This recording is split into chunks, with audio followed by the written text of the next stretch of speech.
The Possible Dream by Harry Binswanger. Raphael's painting The School of Athens portrays the great thinkers of ancient Greece. Appropriately, the central figures dominating the scene are Plato and Aristotle. They are shown walking toward the viewer, engaged in earnest discussion. Raphael was able to convey the essential difference between these philosophic titans by means of the gestures they make. Plato crooks a finger toward the heavens, but Aristotle's hand is stretched out, palm down, as if to bless the earth. Whether or not Raphael understood it consciously, that is the root of the opposition between the two men and between the two worldviews they represent. The mysticism of some higher dimension versus the commitment to life on this earth. Since Copernicus and Galileo, it has become clear that Plato's upthrust finger points only at the cold emptiness of outer space. Now that men have walked on the moon and laid bare the structure of the atom, mysticism has lost its credibility in the physical realm. But mysticism still haunts the realm of values. That realm has been fenced off as a special epistemological preserve which reason may not enter. Mysticism has distorted the very concepts used to make value judgments. Many people who reject the metaphysics of the supernatural are yet victimized by the residual mysticism that infects their evaluative concepts. One concept, particularly in need of philosophical disinfection, is perfection. We hear from all sides that perfection is an impossible dream, an ideal which always exceeds our grasp, and by doing so lures us on to even greater achievements. In sanctimonious terms, Bertrand Russell pleads, quote, "Let us admit that the ideals to which we do and must adhere are not realized in the realm of matter. Let us preserve our respect for truth, for beauty, for the ideal of perfection which life does not permit us to attain." End quote. Religionists and atheists, liberals and conservatives, whim worshippers and duty worshippers, they all agree that nothing is perfect in this world. It is all perfect nonsense. And it is dangerous nonsense. The idea that perfection is unattainable amounts to an assault on all values, on values as such. Perfection, as the mystics use the term, makes self-esteem impossible. What is perfection supposed to mean? The Random House College Dictionary gives us one of its definitions of perfect. Quote, "excellent or complete beyond practical or theoretical improvement." End quote. This definition represents pure mysticism. If only the unimprovable is perfect, then perfection would require omniscience, i.e., the beatific state of already knowing everything about everything, with no further improvements left to be discovered. What earthly purpose could justify using such an otherworldly standard of perfection? The mystical version of perfection means that improvement retroactively debases that which was improved.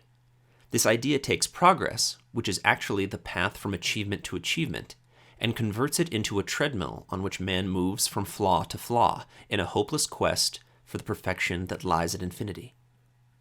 The dictionary is not to blame. It has reported accurately the legacy of mysticism that has become embedded in the term's usage. Mysticism is so ingrained in the concept that for many people the actual meaning of perfect is supernaturally good. Transcendence is listed as a synonym of perfection in a standard thesaurus.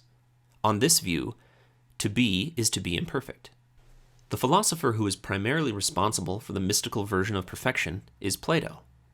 The essence of Plato's philosophy is the positing of another non-perceivable reality, a realm of static perfection, the world of forms. Quote, "Platonic forms are conceived as timeless and non-spatial objects, immutable entities set over against the changing world of sensible, i.e., sensorily perceivable, things. Each form is a perfect original, of which sensible things are imperfect copies." End quote.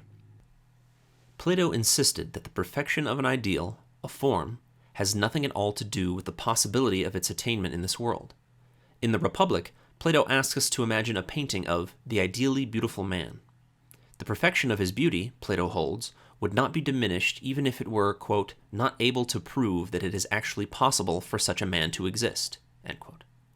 But if the painting depicts something that is contradictory to man's nature, how can it be a representation of an ideal man? What is non-human human beauty? Plato downgraded this world, but did not strip it of all value. That step awaited the advent of Christianity. In Christian doctrine, perfection was conceived as that which pertained to a higher reality of infinite goodness. Man and this world were condemned as intrinsically evil. Accordingly, to say any man or human phenomenon can be perfect is to blaspheme God. Historian W.T. Jones observes, quote, "The orthodox determination to exalt God led inevitably to the conclusion that man is worthless, for to allow any value or significance to humanity was to derogate by just that amount from the majesty, perfection, and supreme value of God." End quote. The practical result, quote, "Since the perfection of the deity gave the Christian an absolutely exalted ideal to aim at, the Christian always felt a sense of failure. No matter how good he was not as good as he ought to be." End quote. This is a correct description of the doctrine's effect, but it is radically understated. To see the full effect on man's self-esteem of Christianity's impossible standards, one should consult the kind of pronouncements that came from the Church when it held absolute power and was free to bear its soul. Here, for instance, is a brief excerpt from On the Contempt of This World, written in the year 1198 AD by Pope Innocent III. Quote, "Man has been conceived in the desire of the flesh, in the heat of sensual lust, in the foul stench of wantonness. He is destined to become the fuel of the everlasting, eternally painful hellfire, the food of voracious consuming worms. Reflecting upon the heavenly bodies, he will become aware of his utter baseness. Why are you so proud, O mud? Wherefore art thou exalted? What are you, O ash, that you should boast?" End quote. That naked hatred for man is the spiritual ancestor and undiluted version of today's hayseed homily, "Nobody's perfect in this world." After this sort of history, one may well question the basic validity of the term perfection. But the mystical supernatural associations are not inexorably tied to the term, as they are to saint, for example. Is there any rational need for the concept? Yes, provided one recognizes that perfection is a normative, not a metaphysical concept. Metaphysically, a thing is neither perfect nor imperfect. It simply is whatever it is. Apart from goals, purposes, and values of a living being, there is no basis to rank things as better or worse, much less as perfect or imperfect. Perfection assumes an answer to the question, perfect for what? By what standard? The actual meaning of perfection is flawlessly complete satisfaction of a standard of value. In its rational meaning, the concept of perfection denotes not the unimprovable, but the best possible in a given context. If one has achieved a goal to the fullest extent possible in a given context, then the achievement is perfect, in the rational sense of the term. Subsequent improvements based on a wider range of knowledge or higher level of ability will not invalidate that achievement or subtract from its value. It remains perfect by the standards of the earlier context. Just as new knowledge cannot invalidate old knowledge, new achievements do not invalidate the old. Just as in epistemology, certainty is contextual, so in the realm of values, perfection is contextual. Man can judge and act only within the context of the knowledge that is available to him. No standard can demand the impossible of reality or of man. Further, one may distinguish between one's personal standards of perfection and the standards defining the best possible to man as such. This is not subjectivism. One's standard of perfectly achieving a given goal must be consistent with the facts of one's own particular abilities, interests, knowledge, and hierarchy of values. For instance, the standard of perfect writing for a student in a 4th grade English class is obviously not the same as that for a professional author. The contextual nature of such standards do not make perfection any less objective or praiseworthy. The one area in which the same standard of perfection applies to all men is morality. In regard to moral values, the imperfect is not that which falls slightly short of the ideal, but that which betrays it altogether, by instituting an immoral premise. It would be grossly misleading, for instance, to describe a man who tells the truth most of the time, but lies occasionally as imperfectly honest. Such a man is simply dishonest. In this sense, moral perfection is a redundancy. Moral principles do not admit of compromise. Either what is right is one's supreme guide, or it is not. There is no such thing as an almost supreme principle. This phrase merely indicates that some other factor is supreme, and the principle enters, if at all, only as a secondary dispensable consideration. The term perfect, as applied to morality, serves the same purpose as the term laissez-faire when applied to capitalism. There is no other version of capitalism. If it is not laissez-faire capitalism, it is not capitalism. Likewise, if a choice is not morally perfect, it is not moral. But both terms are valuable for precisely their stress on the need for consistency. Laissez-faire capitalism means the principle of capitalism, individual rights, carried through without exception to every political issue.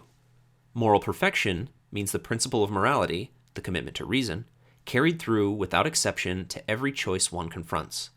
Since the need of this type of consistency is not self-evident, since it is only implicit in the nature of morality, the idea of moral perfection is profoundly valuable. The concept of perfection is based on the need for precision and consistency in a value context. Eliminating this concept would act as an invitation for every form of the approximate, the uncompleted, the sloppy, and the subjective. This would be dangerous in any culture, but in an age like ours, when the education system actively encourages sloppiness of thought and expression, when pragmatist trial and error groping is considered scientific, but adherence to principles is called dogmatic, when people do not pursue excellence but are into things, the concept must not be abandoned to the mystics. Rational perfection is determined by reference to a rational standard of value. The mystical idea of an unattainable perfection means that fantasy supplies the standard by which facts are to be held accountable. It means that the arbitrary contents of consciousness are that to which reality should, but stubbornly does not, yield. The philosophical term for this inversion is the primacy of consciousness. But the primacy of consciousness is almost too dignified a term here. To capture the perverse silliness of the use of impossible standards, imagine a man who designs an airplane, finds that it cannot get off the ground, and responds by blaming gravity for being too strong. In an ideal world, he muses, his airplane would fly, but the actual world is imperfect. There is no difference in basic principle between such a man and those who hold equally impossible standards regarding man's mind. Such is the idea that to be perfect, one would have to be able to solve any problem immediately, never make any error of knowledge, never experience an out-of-context emotion, never feel fear or doubt, and always know just what to do in every situation. In all these cases, one is demanding the impossible of man. The fault lies not in man, but in the demand. It would be a grave error to conclude from this that one has to settle for a second-best goal or lower one's standards. That attitude represents a failure fully to reject the wrong standard, i.e., fully to accept reality. It means that one still regards the impossible as desirable, though not practical. The truth is that the impossible is, if anything, beneath the possible. It is not just that one should not dream the impossible dream. If it is truly impossible, it is not a dream, but a nightmare. The truly good is not a scaled-down, budgeted version of the fantasy good. One does not reach the truth by starting with fantasy, then making adjustments as a concession to realism. A rational man starts from reality, from what exists, actually and potentially, and never casts a longing glance at the unreal. The choice in regard to perfection is not the hopeless quest for the unattainable or the abandonment of all ideals. The alternative is not the impossible dream versus cynical resignation. These irrational dilemmas are a manifestation of the wider false alternative that is ripping our culture apart: mysticism versus skepticism, or intrinsicism versus subjectivism. One side asserts that perfection is to be judged by the standards of the supernatural and concludes that perfection can be attained only in heaven, not in this world. The other side agrees that perfection is to be judged by the standards of the supernatural, but holds that heaven is, probably, a myth and concludes that perfection cannot be attained anywhere. Both sides hold that without God, man is doomed to failure, cognitively and morally. Both hold that man, qua man, is an ignorant sinner.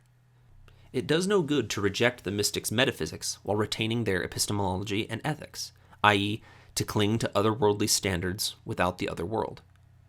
The truth is that proper, this-worldly standards are more demanding than standards which cannot be met, more demanding intellectually. Defining and applying rational standards takes a careful process of independent thought, while the mystical standards turn out to be simple-minded substitutes for mental effort, vague images, canned slogans, and floating abstractions. The desire to escape mental effort is one reason why many people would rather demand the impossible of themselves than accept rational standards. The claim that perfection is impossible attempts to blame reality for the problems resulting from the cavalier misuse of concepts, from invalid definitions, equivocations, and stolen concepts. Consider 3 areas in which perfection is commonly believed to be unattainable. Morality. The anti-perfection doctrine is most deeply entrenched and most disastrous in regard to morality. The impossibility of moral perfection is taken as a self-evident truth. But what is morality? Morality is, quote, a code of values to guide man's choices and actions, end quote. Morality exists to evaluate the choices confronting man. The concept of choice logically precedes and delimits the scope of all moral concepts, including the concept of moral perfection. To speak of an impossible moral perfection is to violate this hierarchy of concepts, thus stealing the concept of moral perfection and engaging in self-contradiction. For if moral perfection is not merely rare but impossible, then man is saddled with some degree of unavoidable evil, i.e., an evil choice that he cannot stop himself from making, i.e., an unchosen choice. Religionists often argue that to be morally perfect, man would have to be metaphysically incapable of evil. Since man has free will, since he is free to choose between good and evil, he cannot attain moral perfection, they hold. This argument carries the stolen concept to its ultimate extreme. The factor that makes morality impossible, free will, is held to be a violation of morality. The truth is that a being lacking the choice between good and evil would not be morally perfect, but amoral, i.e., outside the province of morality altogether. In logic, the standard of morality must restrict moral evaluation to the issues over which man has volitional control. The objectivist standard of morality, man's survival qua man, recognizes this fact. Quote, man's survival qua man means the terms, methods, conditions, and goals required for the survival of a rational being through the whole of his lifespan, in all those aspects of existence which are open to his choice. End quote. The major cause of the near-universal belief that moral perfection is impossible lies in the specific version of morality that, since Kant, has monopolized the field, the code of self-sacrifice. The idea of a non-sacrificial morality is now treated as if it were a contradiction in terms. Philosophers today will tell you that principles to guide man in achieving his rational self-interest are by definition non-moral. Such principles are matters of prudence, not of morality, they announce. On the premise that morality equals self-sacrifice, it is easy to see why moral perfection is impossible is on everyone's lips. The code of self-sacrifice is a code of self-destruction. To live is to violate that code. On this point, readers of Atlas Shrugged need no elaboration. On a rational moral code, moral perfection is not merely possible, it is an absolute necessity. Since morality proceeds from the fundamental alternative man confronts, life or death, morality has first claim on a man's choices, and nothing can justify the subordination of morality to any other consideration. Quote, discard that unlimited license to evil which consists of claiming that man is imperfect. By which standard do you damn him when you claim it? Accept the fact that in the realm of morality nothing less than perfection will do. But perfection is not to be gauged by mystic commandments to practice the impossible, and your moral stature is not to be gauged by matters not open to your choice. Man has a single basic choice, to think or not, and that is the gauge of his virtue. Moral perfection is an unbreached rationality. End quote. A breached rationality, or what Ayn Rand has called the mixed economy of reason and emotions, means the complete subordination of reason to emotion. Whenever a man elects to side with his emotions against his reason, his premise is, I'll go by reason, as long as my emotions permit it. He establishes his feelings as the final authority that sets the domain in which his mind may operate. Unless he rejects that premise, reverses the priority, and commits himself to perfect rationality, the sphere in which he feels it is safe to be rational will constantly shrink, as his irrational feelings flex their muscles. The literal mixed economy attempts to find a compromise between the opposite principles of freedom and force, but cannot succeed. The same is true of the moral mixed economy, which seeks to find a compromise between the good and the evil, rather than to attain moral perfection. Politics. Political freedom is a prime target of the anti-perfectionists. Man cannot be perfectly free, they maintain, because he is not omnipotent. His freedom of action is restrained by the limitations of his own capacities and by the laws of nature. His freedom to have what he wants is restricted by the fact that nature does not shower him with goods and that he must work in order to attain values. Moreover, they continue, man's freedom from other men cannot be perfect because each man's freedom conflicts with that of others. If I am to be free to do whatever I wish, then what becomes of your freedom when our desires conflict? What if, for instance, you and I both want the same job and only one of us can have it? What if I want to have your car, your money, your house? What if I want to enslave you? In all these cases of conflicting desires, they argue, at least one of us has to yield, surrendering thereby some or all of his freedom. On the premise that perfect freedom is impossible, there is no difference in principle between capitalism and statism. Capitalists and statists are seen as differing merely over where they would draw the line between too few and too many restrictions on freedom. In fact, political conservatives argue in this manner that capitalism is the safe, moderate middle road between total dictatorship and the impossible dream of perfect freedom. Sound inspiring? Ready to mount the barricades to defend reasonable restrictions to your freedom? Want to launch a crusade to preserve a moderate degree of enslavement? This offensive nonsense results from accepting the irrational standard underlying the attack on perfect freedom. Perfect freedom is assumed to mean the complete absence of obstacles to the fulfillment of one's desires. The irrationality of this standard lies in the fact that it subordinates reason to emotion. Desires are not irreducible primaries. They are the products of man's value premises, premises which may be rational or irrational, consonant with or contradictory to the facts of reality. The fulfillment of a desire cannot be evaluated out of context. Whim cannot serve as the basis for any political concept. When one evades that fact, the result is the definition by non-essentials, leading to exactly the sort of equivocations and confusions that characterize the anti-perfectionist stand on freedom. The concept of political freedom does not pertain to man's relationship to nature, but to man's relationship to man. The obstacles, whose presence or absence the concept evaluates, are man-made obstacles. The laws of nature are not obstacles to human action, but they are viewed as such by the irrationalist who takes his desires as the given, and only then turns to reality to see what it will permit. The word freedom can of course be used in a metaphorical or analogous sense to talk of freedom from pain, disease, etc., but then the word denotes a different concept. It is nothing but plain equivocation to switch from that concept to the political one, as the anti-perfection argument does. The actual obstacle whose absence is denoted by the concept of freedom, the thing a free man is free from, is coercive interference by other men. And the means by which coercion operates is physical force. Only physical force can compel a man to act against his own judgment. The issue of political freedom is not a primary. The alternative of freedom versus coercion arises only after one has arrived at the principle that man has a right to his life. On that foundation, one can proceed to identify the conditions which are necessary to implement man's right to his life, including the fact that man must be free to act on his own judgment. Since man survives by producing values, not only expropriating them, the notion of a freedom to rob, enslave, and murder is precluded at the outset. The idea that laws protecting individual rights restrict the freedom to commit criminal acts inverts the necessary hierarchical order and turns freedom into a stolen concept. The best answer to the idea that absolute perfect freedom is impossible was given almost 35 years ago by Ayn Rand. Quote, "Within the sphere of your own rights, your freedom is absolute." End quote. Epistemology. Although the concept of perfection is primarily normative, assuming a standard of value, the term also has a wider usage. The dictionary gives the following additional meaning of perfection, quote, "conforming absolutely to the description or definition of the type, a perfect sphere, a perfect gentleman," end quote. The same anti-perfectionism crops up here. In fact, the alleged impossibility of a perfect sphere is a philosophical chestnut trotted out in every introductory philosophy course.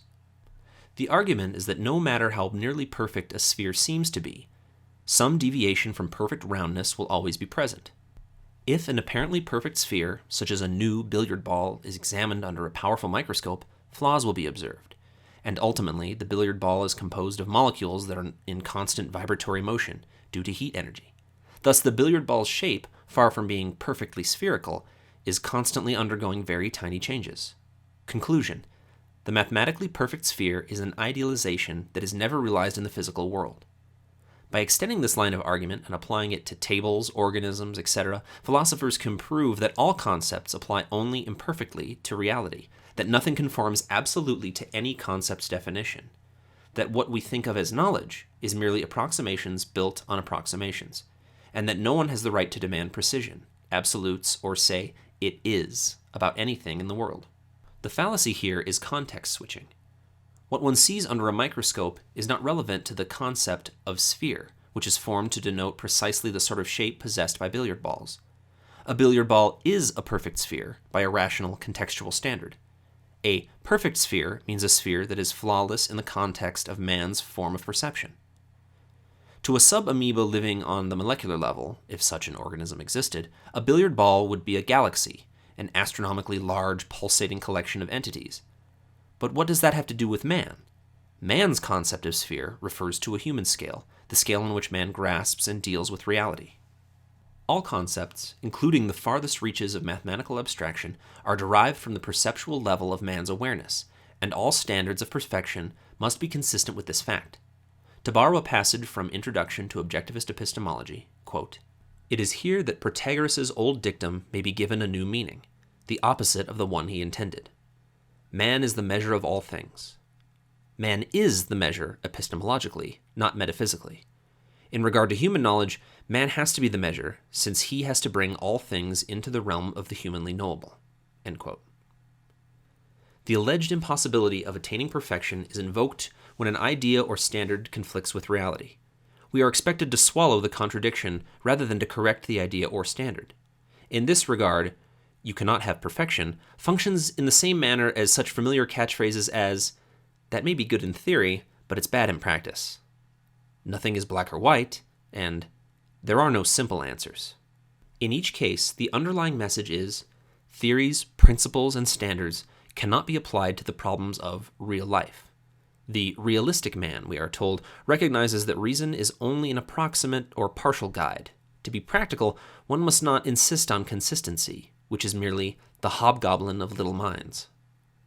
In this way, the demonstration that an idea conflicts with reality, which ought to count as the idea's refutation, is treated as a sign of the inadequacy of reason.